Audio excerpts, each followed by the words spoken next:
Rwenzori Sub-region is known for its beauty, scenery, nature, tourist sites, and game parks. Although the region is naturally endowed, it continues to grapple with the challenge of human-wildlife conflict, which has been fueled by not only the increasing human population but also the practice of conventional agriculture that does not follow the conservation principles.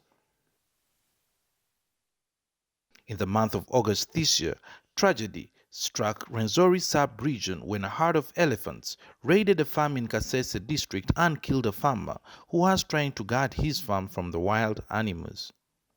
Two cases of causing death by a wild animal, to wit an elephant, and these were registered in two divisions of Hima division and Katweka Batoro. For long, residents of Rwenzori in the area near Queen Elizabeth National Park and Kibale Forest National Park have been crying out to government and the Uganda Wildlife Authority to come to their aid to help mitigate the ever-growing challenge. For sure, Karusandara is a food basket of the district. Not only the district, almost the whole country, because we have taken food to Kampala to many districts around.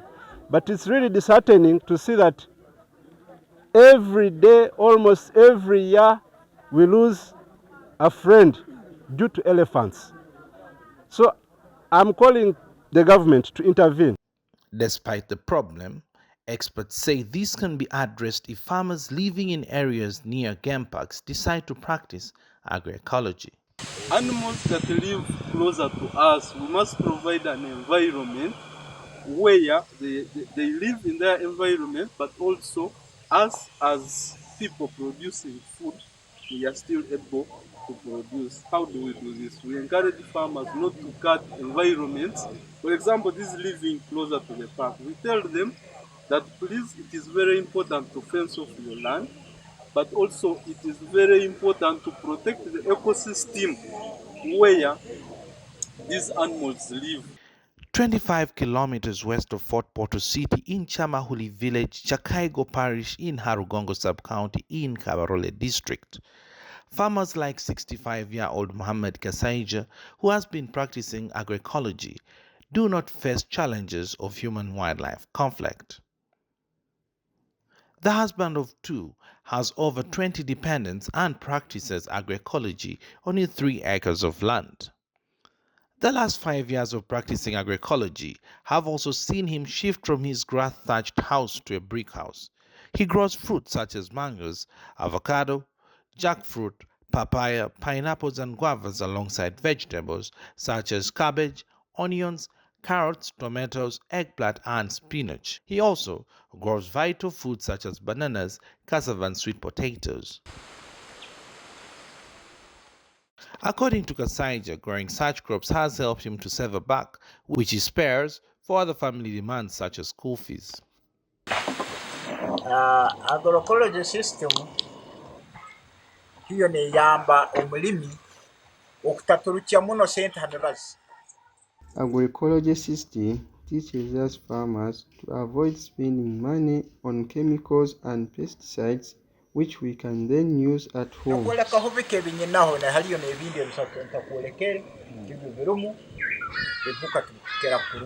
Besides the crops he grows in his farm, he also rears goats, rabbits, which he gets manure from for organic fertilizer. In the region that is already riddled with human-wildlife conflict, Kasaija strongly believes that the concept of agroecology, which has elements of intercropping, is crucial to mitigating the problem.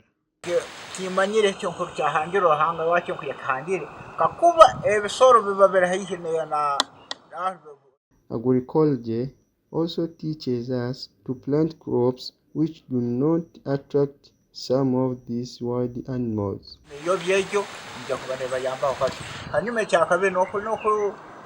Mzee Kasaija's neighbor, 60-year-old Gladys Kiza, who is a mother of 7 and grandmother of 4, also practices agroecology. She, on the other hand, depends on her cattle mainly to sustain her other crops.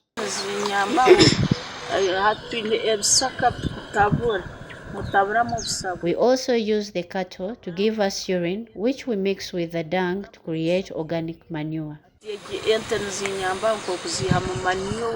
According to experts from Kibale Research and Resource Center, play the crucial role of educating farmers in the region. Agroecological principles care for the well-being of both humans and the wild animals. These animals have created their food pathways within their habitats. Like us human beings, not every place that we have walkways. Some are purely protected areas that we cannot put there our food parcels. So we encourage farmers that because we want nature to exist, we also want to exist, we want natural resources to be protected. We encourage these farmers that restoring where these national parks used to pass is very critical. He also adds that they plan to work with organizations such as the Eastern and Southern Africa Small-Scale Farmers Forum (ESAF) to champion the gospel of agroecology. Yes, we haven't had a formal working relationship, but at least I know David Amodin, I know Naume Navuline, those ones we have interacted. They have even visited KRC. We are trying to work on a memorandum of understanding because SAF is promoting agroecology, but KRC is also promoting agroecology. With all the above put into perspective, it would be good to note that the application of agroecological principles in farming can actually mitigate human-wildlife conflict, given that agroecology follows principles which call for soil health, animal health, biodiversity, fairness, recycling, and economic diversity, to mention but a few. Story by Sohail Mugavi.